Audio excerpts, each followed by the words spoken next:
You girls get the cinematic view because, let's face it, you're more glamorous.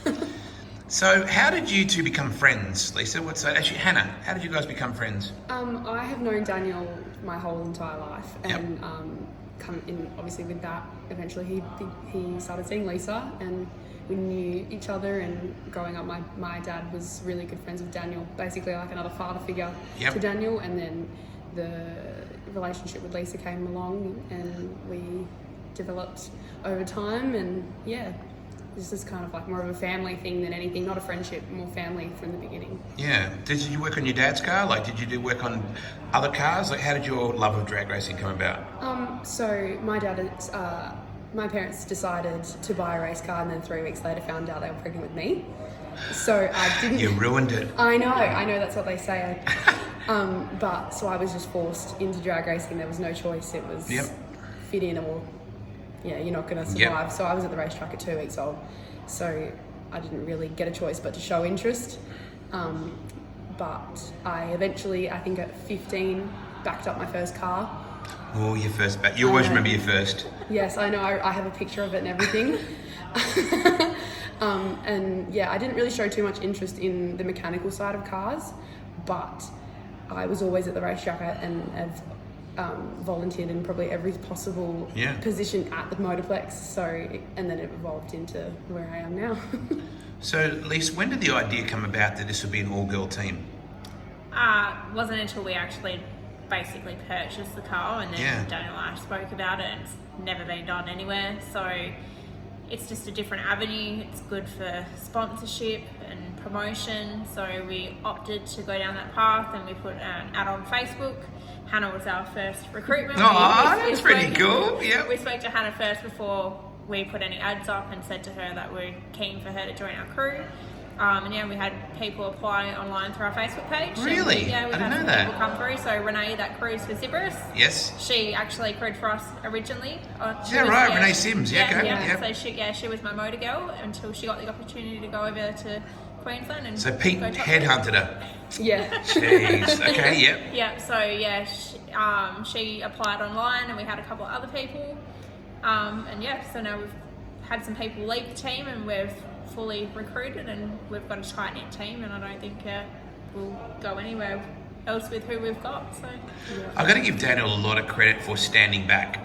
Like, I know he does the tune-up, I know that's his thing, right? He does not entirely hands-off, but it must have been extremely difficult just to step back and fold his arms like he often does behind you guys, but he doesn't touch it, does he? No, it was a long training process. So for him or for you girls? Both, probably. Definitely. No, so we licensed doing probably over 100 laps. So everything was trained from in-house at the workshop to on track. So Daniel's crew helped out originally and showed everyone what they need to do in their own positions. And then we went to Darwin, and he basically just took the girls to Darwin and basically took a stand back and let them do what they needed to do. Wow. And ventured from there. So we basically run everything on our own now without the help of the boys. Do you still get a bit of chauvinistic old BS where guys are like, oh, they can't really do that? All the time. Do you really still? Oh, yeah. The best one is, it's so good to see you girls giving it a go.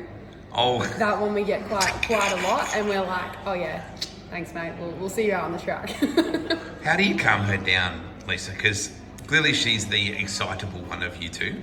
Oh, don't calm her down, just let her be herself. It's all the personality. Yeah, I mean, like, there is a level, but it's also, we're in professional sport. Yes. And I'm still learning, Lisa's still learning, we're all trying to navigate this new world of drag racing being so at the forefront of media. Yeah. You have to train yourself not to swear and not to let too much out, but at the same time give enough so people actually feel like they know what's going on and feel connected to the team. But I feel like my emotion, it's 100% raw. There's none of this is put on. I try and calm myself down, but this is everything you see is just... Who had to get the high five from you when she beat Zap? Thank God it was my sister, because I don't think I could have given anyone else an assault. That was like that. Kabam. There was no talk of that. I just saw it, and I honestly wanted to just like throw her to the ground in emotion, but A high five definitely took it, and my arm did hurt for a little while. So how many girls are on the team related to you, by the way? Most of them. Yeah. The only girls not related to me are Lisa and Shez. So yeah, my mum and my sister and my little cousin Charlotte's Webb, who backs the car up. She lives with us, so she's basically another sister. So yeah. Wow, crazy. Yeah. Any girls allowed to work on Daniel's car? Is it like, no, you got to be a bloke? Oh, no, we always help out. Pitch in? No, when we travel or race at the Motorplex, Shez does all his stuff between rounds. So checks all the rockers, gets it all ready to go. The boys just pull the rocker covers off and put them back on after she's done all her checks. Where did Top Doorslammer Yoga come from? That was Hannah. That was me. I think it started in Willowbank in January last year. It was the first time I'd ever bought a car into stage, and to be frank, I was shitting myself. That had been an absolute dream my whole life, to bring a car into stage and to have a Doorslammer at the biggest racetrack in Australia.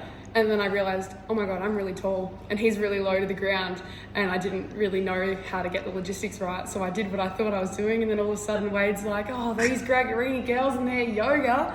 And it kind of stuck from there, and I realised me and Shez are very similar size. Yeah. And she just started doing it too once she started bringing Lisa into stage. So I guess I think it's more of a logistics than anything, trying to get these 6 foot tall girls into the window.